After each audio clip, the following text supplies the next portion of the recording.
while interest rates are a little bit higher, they're still historically low. Never thought I'd hear anybody complain about a 3.8 mortgage rate, so we got spoiled there for a year or two, a year and a half. So even with a slight rise and, the economy, even people who hadn't been working, a lot of people are back to work. Obviously, there's a lot of jobs out there. So I think the real estate market as a whole is going to stay pretty good.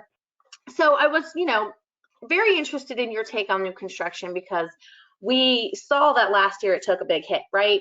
We know that COVID caused them to, not have employees, not have supplies. No one was wanting to go to work and work next to each other building these homes. So it was obviously a very, very unique year. And while most industries suffered, as we said, the real estate market really didn't, but that was mostly resale. New construction didn't really have a great year. And so we wanted to talk a little bit about why, the trends that you saw, and what maybe we can expect moving forward. So, first I'll start with that. What did you see in your market over the past year to now as far as new construction and, what your clients have seen? Okay, well, I'll start, from our market last summer. We went into the spring with a lot of new starts coming in.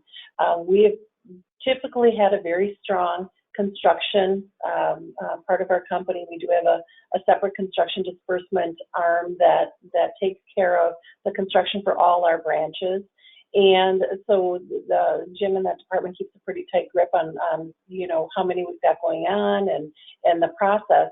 And so we talked quite often about how things were changing. And through the summer, late spring and early summer, of course, like you said, people were nervous. They were nervous about working with each other, installing windows, hammering on shingles, The homeowners, too, were concerned with any sort of remodels, having workers coming into their house. I mean, there were just a lot of concerns about being around people. I would say, though, towards the end of summer, that started to loosen up a little bit. We did see construction jobs getting back on track, but we saw fewer, I would say, fewer interest or less interest in construction loans, because people didn't know late summer, early fall what was going to happen. What was going to happen with the election? Were rates going to go up?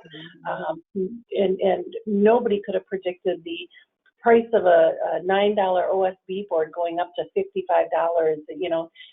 You see those memes on TV where a piece of wood is somebody's retirement account now, because lumber's been, has gotten so expensive. And, it's gone up over 20% in our area. And that translates to a $275,000 initial construction job, ending up being a $330,000 construction job. Wow. That's a big difference in a construction loan.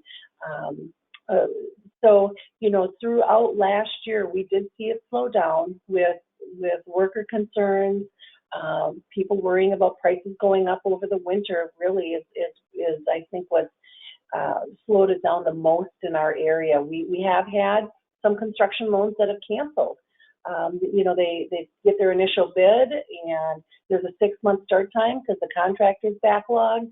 Well, by then the prices have gone up 20, 30%, and that home no longer is affordable for them to build.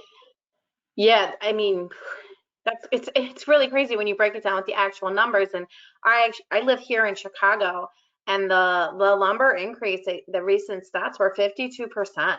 I mean, that's crazy. That's, half of what, your construction loan is moving up so much higher, like you said. I also think, to your point with the construction loans, a lot of people don't really think about, as far as, okay, I'm going to get a construction loan out and have this builder build this house, and I've got to hope that he can meet these deadlines and get supplies and workers, because I've got to start paying at some point on this loan. So I don't think a lot of people think about the actual construction loan as being a factor, more the supplies and the employees. So that's a really interesting point that I hadn't really thought too much about myself either. So that's very interesting to think about. Mm-hmm. You mentioned, as far as people not wanting to be there working, and you also mentioned remodeling, which I think is a great topic. I myself, well, let's be clear, I did nothing but pick things out and draw pictures, but my husband redid our entire kitchen because he was working from home and he was home. We had nowhere to go. We were locked down, and we had considered getting someone to do it, but we couldn't even find anybody that was willing to come do it during COVID, which, was also fine because he's extremely handy and could do it. But I think it hindered a lot of people who would have maybe normally gotten loans or refinances or equity lines to have people come do that. Would you agree with that? I would agree with that. And what drives the lack of construction professionals isn't just COVID. It's a real trend happening right now.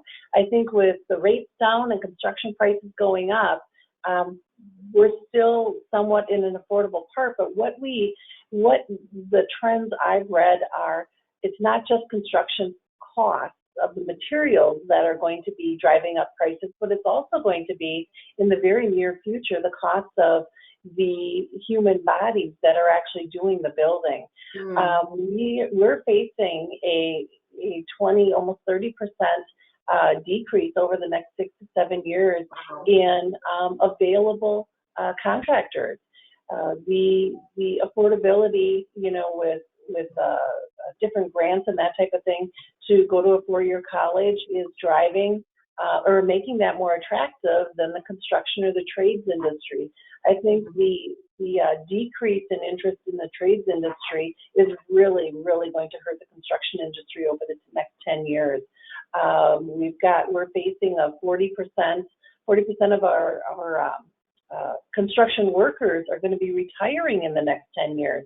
Those construction workers aren't working till they're 65, they're working till they're 40, and that's enough on their body. So there's a huge number of construction workers that are going to be retiring, not many going into the industry, and I think that's something equally, if not more important than the cost of building materials, which incidentally, I just read a report that building materials by the beginning of next year are going to snap back to center and even themselves out a little bit.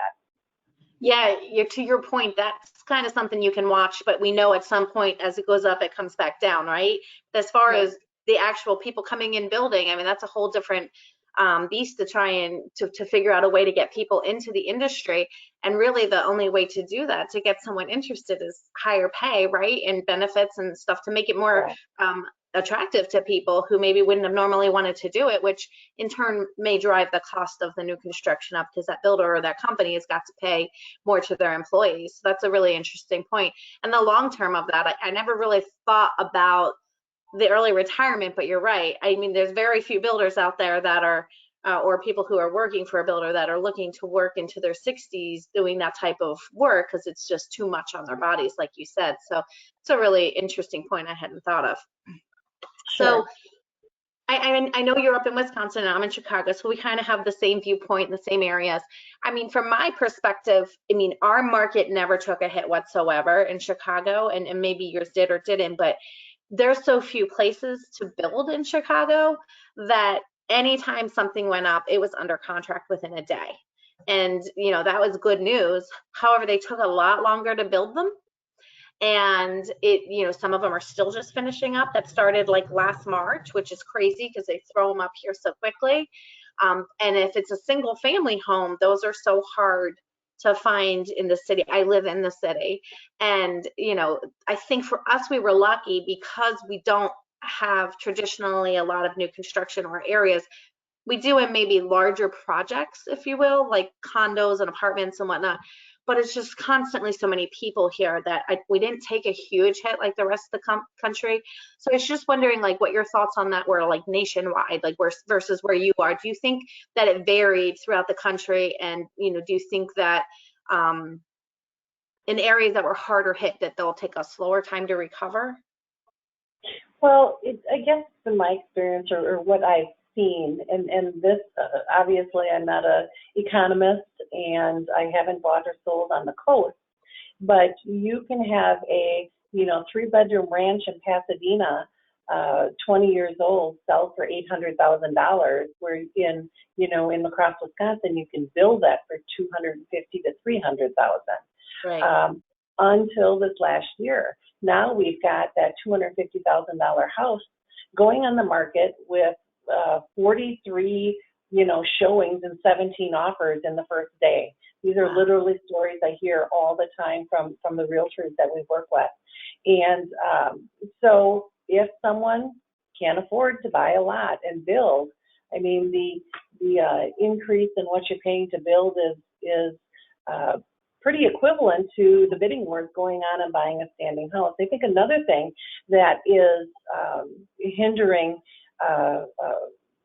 the sales is, you know, not everybody can afford that $300,000 house.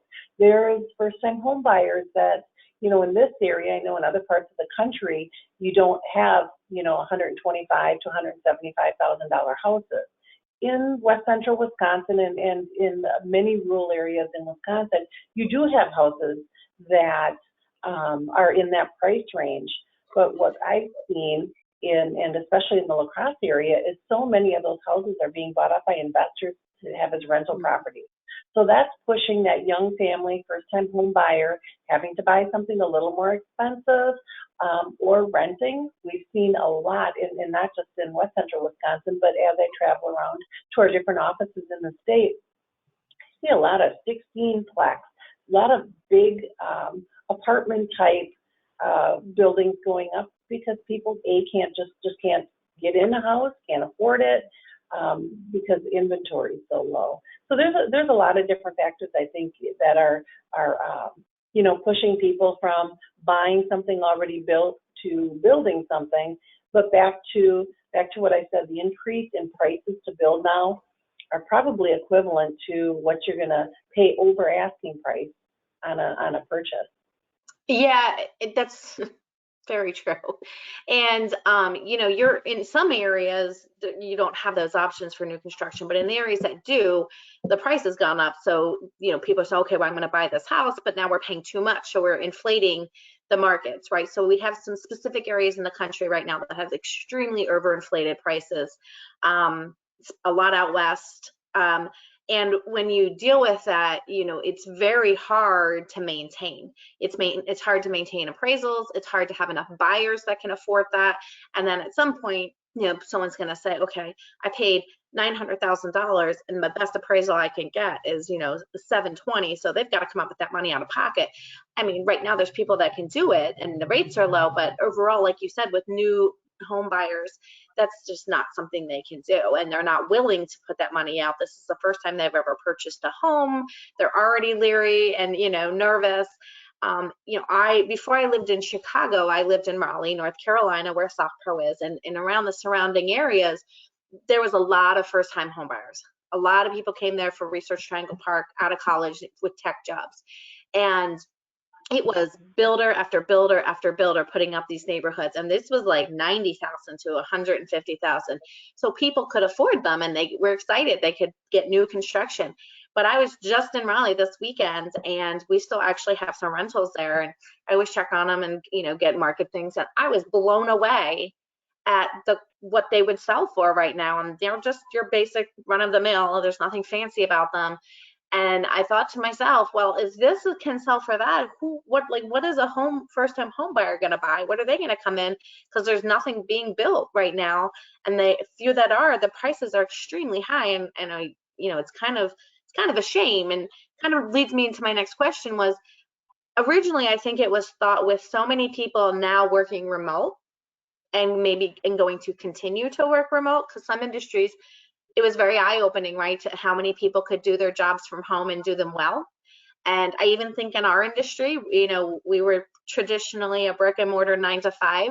I know that there's a lot of companies that say, okay, you know, this role and this role have to be in the office, but these two don't, and they've managed quite well. In fact, they're working better from home. And so I think the thought process was it would allow a lot of people to kind of choose where to live and maybe drive people to more like rural, because they don't have to commute, if you will.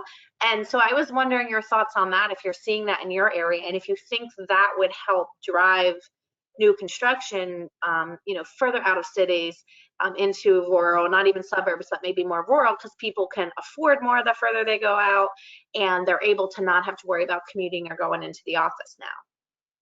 Sure. So as well as current homes, you know, being low on inventory, people moving out into the country. Wisconsin has regulations in place that you can't buy or build on less than so many acres. I mean, they're not making more land, so Right. those rules kind of are a constraint for people moving out into the rural areas. But yes, the smaller towns. So if someone can build in a town of 3,500 people and have lower taxes and lower construction costs and work for, a company out of Minneapolis, 2-3 hours away, that would be a benefit to them. But again, I think that the people working at home, and through the pandemic, I think people realize that maybe instead of buying another house or selling this house because they have a great 3% rate on it, I'm just going to remodel. We've seen a lot of remodeling across all our markets. We've seen some big condo type things going up. I think the working from home also is going to really hit the commercial properties hard. We're going to have a lot of commercial properties that are going to be losing value because they're just not going to be rentable, and that's going to affect the market too. So like I said, we had a majority of our people back in the office in a relatively short time, but I do have a couple people that still work remotely, and one of them, yes, did move back to her hometown and can still work for us, and she's 3 hours away. So I think that they ended up buying a smaller house in a rural town just because it's so affordable. So. Yeah, going back to the remodeling, like I said, even though we did, well, again, my husband did it, I didn't do anything. We had to wait. I mean, it took longer than it should have because there were like certain cabinets that we just couldn't get. And we were just waiting and waiting and waiting, and you'd get the text, and then you would go, okay, I'll be there, and someone else picked it up. And so, I can't even imagine a builder perspective of that, but we had put off remodeling, I can't tell you for how long, that kitchen, and it just was the perfect time because we were home and rates were so low, but again, we couldn't get anyone to come in and do it, and he was handy. And I've heard that story so many times that, well, we started it, so we just did this, or then we did this. And normally they would hire people to come in and do that, right? But the problem is we couldn't get the supplies that we needed. And it took us forever to get this one cabinet. And of course it was one that we couldn't put countertops on until we had it because they wouldn't put it, it has to sit on. Yeah. So it's this whole, and I was wondering if builders are still dealing with that now. I mean, I know we have rising prices with lumber, and I don't know that everybody really understands why. And I think probably they're kind of, I call COVID out already, because everywhere you go, if something's not right, or if it's sold out, or, we're not open these hours, people just say, well, it's COVID. And you're thinking to yourself, how does that COVID impact this? But what they maybe bigger picture people don't realize is, well, the plant that makes this stuff, I'll use the cabinets for an example. There's no one, they were shut down for however many months. And then when they finally, started operations again, it wasn't full operations. And then they're also dependent on supplies coming from suppliers that were shut down. And then, you add in right now in the Southeast, I was just in the Southeast, I couldn't figure out why is everybody in line at the gas station? They didn't have any gas, they couldn't get supplies delivered. So there's so many different factors that play into it. And I was wondering your thoughts on, do you think that because things are more readily available and opening up and people are back at work, do you think that will help bring the cost of lumber and other supplies down over, the next 6 to 7 months, and hopefully maybe bring new construction prices back to more affordable? That is exactly what I think is going to happen. But first I want to tell you, you're kind of scaring me, because we have a kitchen remodel starting the second week of July. Okay. Knowing, though, talking with our contractor, knowing it was going to take a long time, we actually started planning and ordering things in February and March. We knew it would take 4 years to get or 4 months to get our appliances. We knew it would take, 3 months for the cabinets to be built. So yes, I mean, there is a huge supply and logistics issue. And I did just hear this on a finance show I was watching, that that as people return to the factories, as people start feeling more comfortable getting into, you know, the cabinet factories and the companies that make the PVC pipe for the plumbing and the OSB and sheetrock companies, as those people start to return to work, those supplies will start getting caught up again. And I think that will definitely, and that is the number one reason that the prices will start to go down, right? Yeah, yeah, and it's not just lumber, right? I mean, that's obviously a key component in building, but there's so many other, you know, supplies that they use and need that they just don't have. And I think, you know, until you're going through a remodel or building something, you don't really think about like, well, I can't till we get these knobs, like we can't finish something very small, and you're just like, oh gosh, and you're just so used to everything being at your fingertips. So I feel like it's been very difficult for builders, and I would love to hear your thoughts on this because you know, other than significantly high prices, which is not sustainable for them either because there's only so many people can buy them, right? So if the average price of new construction in a particular area has always been 350 and now they've got to bump that up to 425, 450, you know, they've lost a whole subsection of buyers that can't afford that. And now you're saying, like, I'm a buyer and I know you sold it 2 years ago for this price. Like, I don't really want to pay 100,000 more. So people aren't jumping all over that. So how do you envision, or if you've talked to any builders or anything like that, how do you envision them recouping their last year? I mean, how, you know, they've got to try and get something back into their business, right? And it can't just be rising prices. I mean, it may have to be, I don't know, and hope for the best, but I don't, you know, what are your thoughts on that? What have you seen? What have you seen builders in your area do? I think for the builders to, you know, obviously, if the market will only absorb so much. If the majority of the buyers, consumers can only afford to build a $350,000 house, the contractors need to do all they can to build a $350,000 house. You know, with the prices increased as they are right now and staffing an issue for them, that's hard. Their margins are, you know, I mean, if they were making $100,000 on a house before, now they're making $25,000 on a house. Right. You know, that affects their bottom line. And I do think the sooner prices start to go down, the better.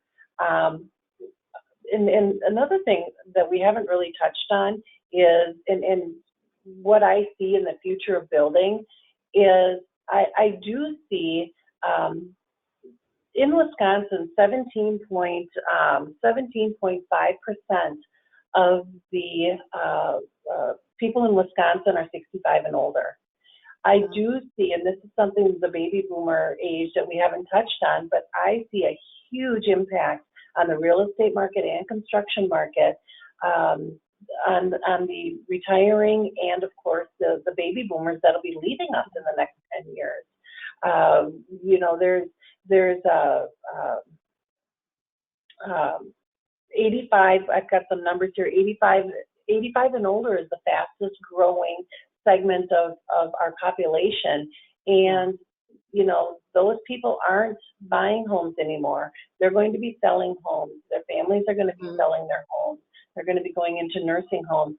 I think in the next 10 years, we are going to see more inventory on existing homes, and hopefully coupled with the lowering price of building materials that kind of evens that out. I am a little concerned about the people that are buying these and building these 350, and I've just got that number because it's kind of an average in this area, a $350,000 house.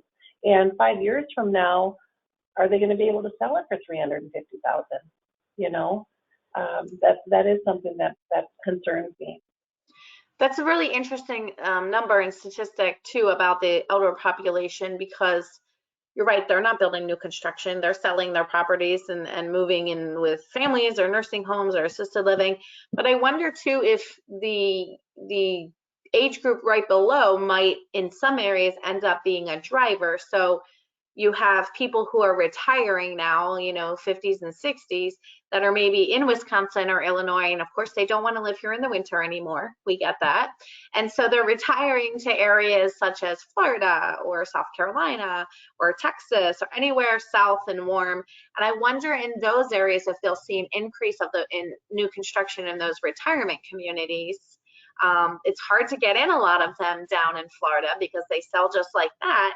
But with a wave of buyers coming, I wonder if that would drive some areas to, instead of just your average new construction home buyer, maybe think about, or it'll be an influx in those areas and like the retired or assisted living home communities for that wave of buyers that are coming in. What are your thoughts on that? Well, I'm not so sure about the age group behind it, the 40 and 50-year-olds, as being a huge wave of buyers. I see that group as they've upgraded their house with these low interest rates, and it's going to be really hard for them to sell a house they have at 3% on a 15 or 30-year mortgage to buy a house now at 5 or 6%, where I see the rates in a couple of years. What I do see is the millennials and those in their 30s and younger are buying sooner and buying more expensive than maybe the people that are in the 40s and 50s now. They bought a lot less expensive house. First-time home buyers now are buying a little more expensive houses. So I'm not quite sure that 40, 50 age group is going to be, just swooping in and being a wave of buyers for the baby boomer properties that are going to be available. I think a lot of those may go to the younger group, the millennials, and that's a savvy and very financially conservative group. The millennials are really saving more for buying.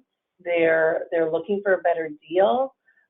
In the markets where you have low inventory, it's not always the millennials that are bidding, or that are offering, 10, 20,000 over asking price. So it's going to be interesting to see. It's going to be very interesting to see what the availability numbers in existing housing is over the next 10 years and how that affects the construction.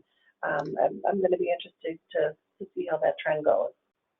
Yeah, what we're seeing here in Chicago, and I was just reading and some stats coming out of the MBA and the Realtors Association, was that you had this there's a lot of stuff going on in our country. We obviously don't need to get into politics, but there is a lot of stuff going on in our country over the past year or so.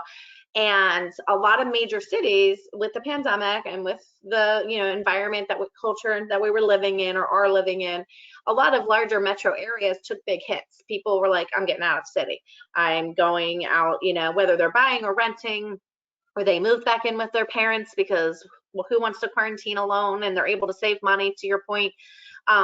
We are seeing a big trend right now in Chicago and other metro areas of millennials driving the metro markets coming in. And to your point of them being, conservatively savvy, they've saved money, right, for the past years, but even more by quarantining with family.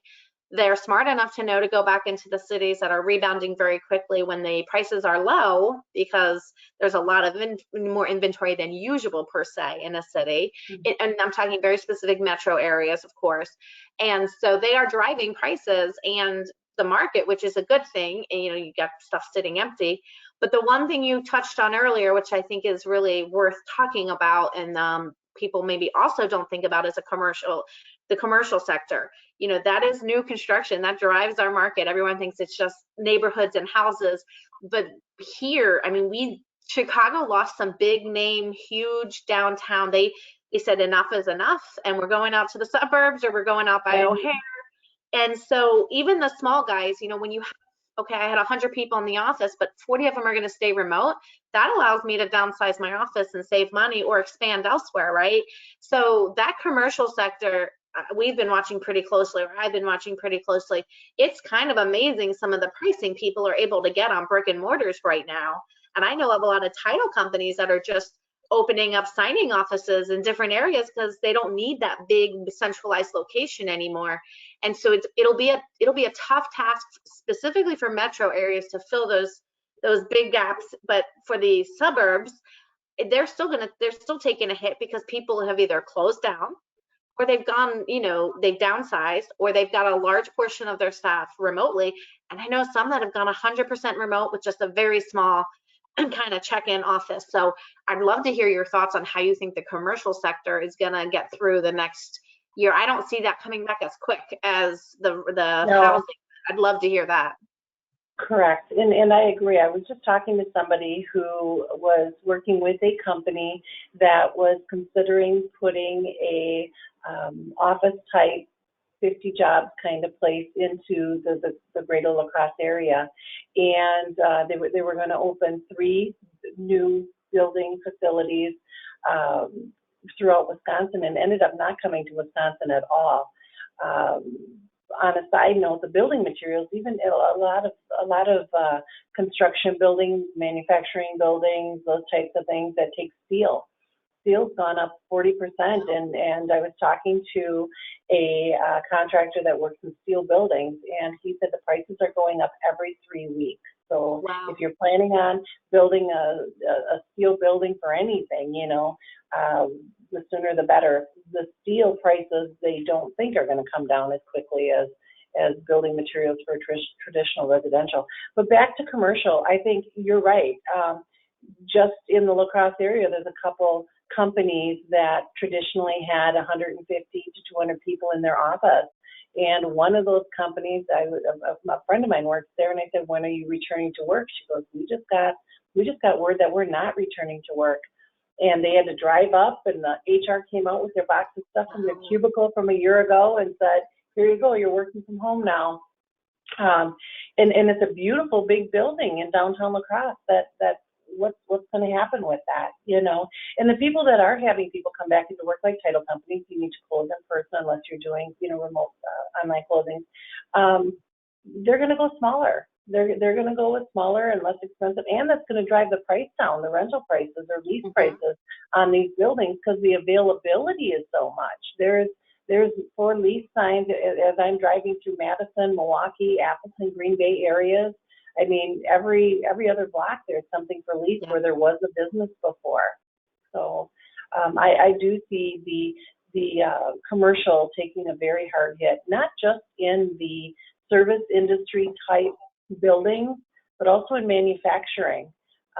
Manufacturing sector that was going to do some expansion decided that, boy, we're not sure if we want to expand right now, because we're not sure where this economy's going, right, where this pandemic is going to leave the state of the country. So I think commercial and manufacturing have all really pulled back, and I think are going to take a while to recover. Yeah, I agree. And to your point of the manufacturing, I mean, we've heard a lot of they can't staff them right now. They don't have enough employees, so they can't expand. The thought of expanding can't even fill what they have.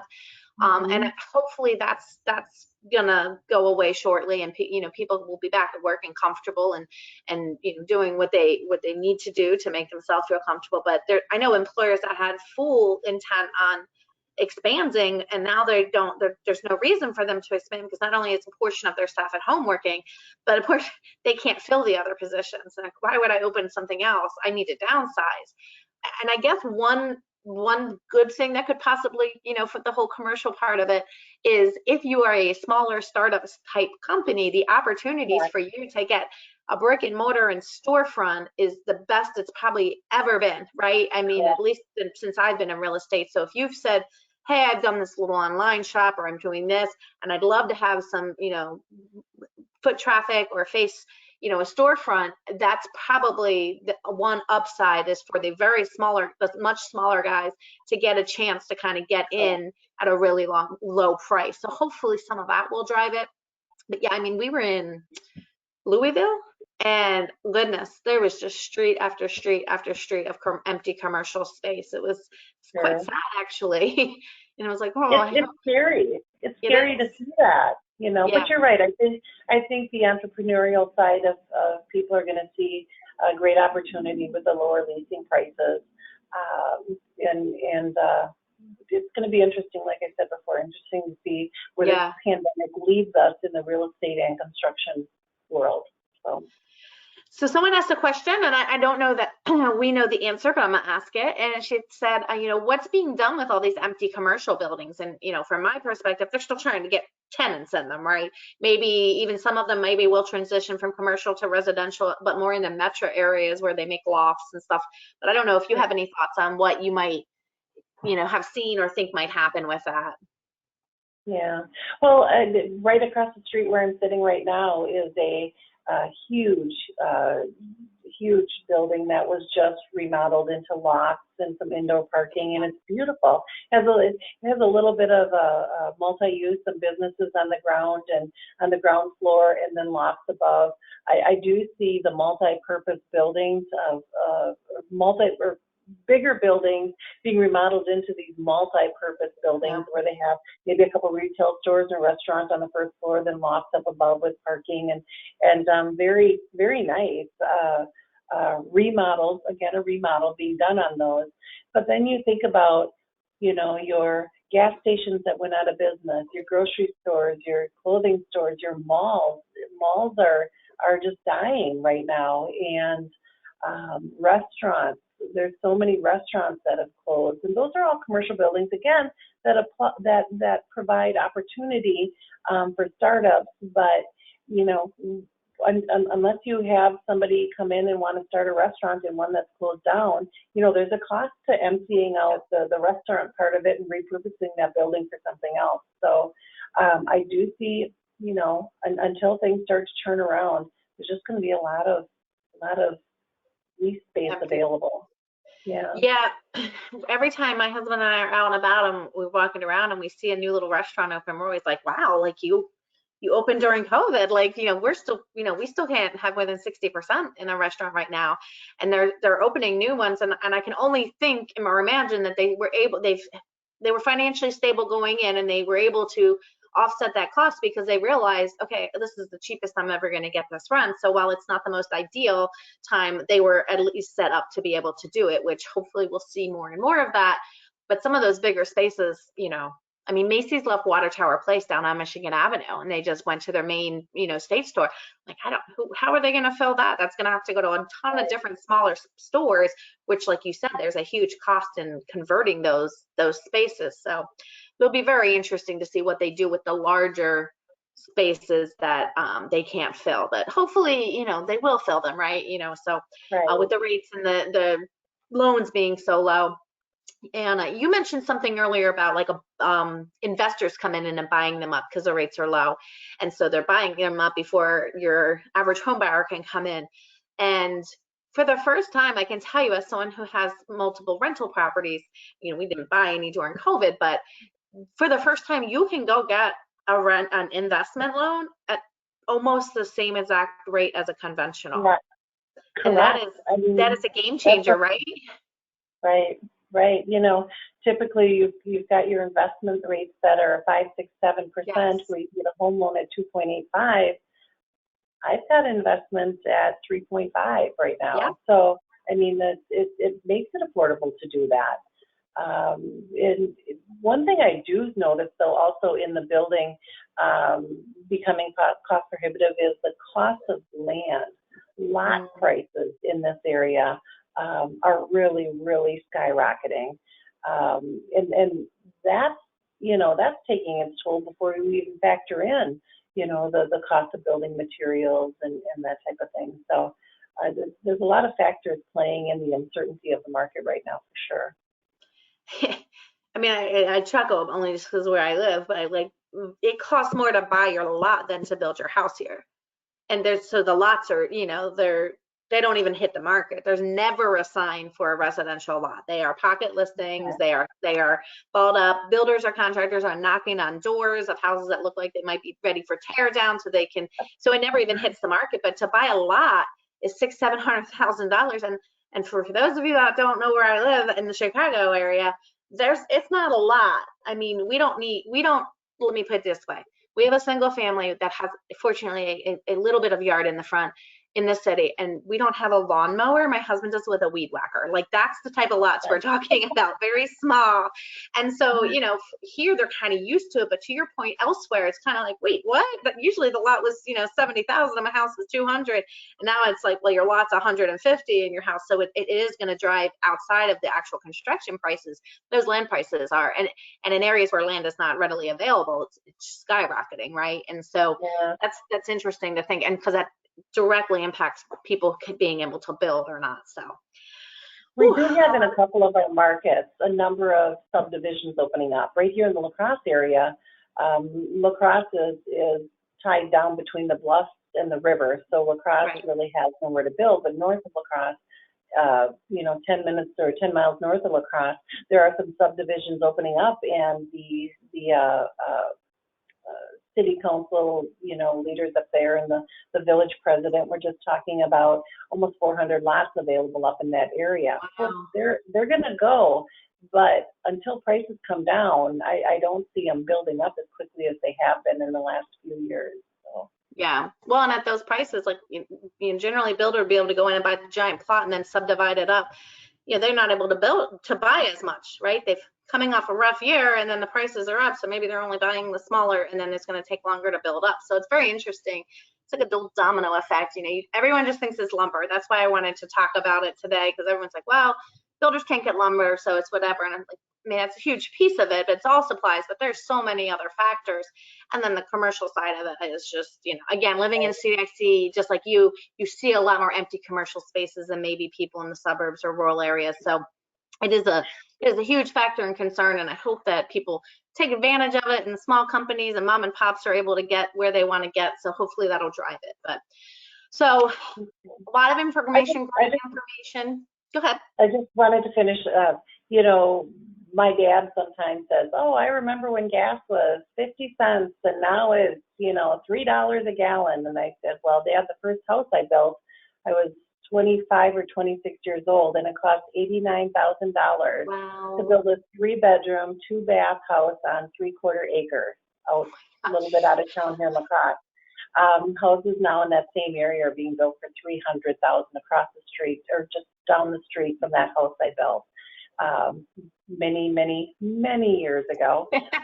So I've built several times, and so I know the excitement and pride in building your first home, or building building a brand new home versus buying. It's very rewarding when you're able to do that. Right now, it's just really tough. Yeah, it is. It's tough to rehab right now too. It's tough to remodel, buy, or rehab. You're right. You're really. It's hard to find an opportunity where you can go in and kind of make it your own and do it. You kind of have to buy something and hope for the best at this point. So I think with that, I would love to hear your closing comments, if you will. Just kind of your overall outlook over new construction over the next 2 years. I know you talked about, you know, things coming up, things going down, but just kind of, you know, from a 2-year benchmark, where you think, you know, we might be at versus where we are today. Okay. Well, I guess I can speak to what we're experiencing in our markets and in our different offices and what's going on. I do see, you know, prices coming down, and from the different people I've talked to, by over the winter and by next spring, hopefully we're going to see a leveling out and even a coming down of prices as people get back to work. I am concerned about the availability of the workforce in that age. That workforce is 18 to 40. I'm very concerned about that. I do actively support any young person wanting to go into the trades, you know, the plumbing, electrician, construction, those types of things. We do see builders associations offering great scholarships to kids wanting to do that. So there's a concern there, the workforce. And then I also see with baby boomers actually, you know, over the next few years not being in the market, I do see the availability of homes coming up a little bit with the price. So I would like to think in the next 3 to 4 years, we're going to see a market that things are moving a little bit more than they are right now. I also, though, see rates going up in, you know, the next within 2 to 3 years. So it's always that balancing act. Yeah. And like I said before, land is land. They're not making more of it. So I do believe in the home ownership, and owning your own piece of the earth is very, very rewarding and a staple to our economy. So, we're always going to want to see that moving in the right direction for sure. I mean, that's a good outlook. So it's good news. And that's kind of what we're seeing. So Nancy, just thank you so much for joining us today and sharing your insight. We really appreciate it. Just a reminder to everybody, we will send out a recap, and we will include a recording of this. We will include, I would say slideshow, but we actually do have recipes. Nancy, I don't know if you know this, but a little thing we do at the end is we include a recipe every week too. Because I like to pretend I'm a chef and cook all the time. And so we will include all of that in the next couple of days. If anyone has any questions on anything or just comments, feel free to send them to myself or Ellen. If they're for Nancy, we'll reach out to her and get her insight as well. But with that, I just want to say thank you again, and thank you to everyone that joined us. I hope everyone has a great week. Thank you, Leslie. Thank you.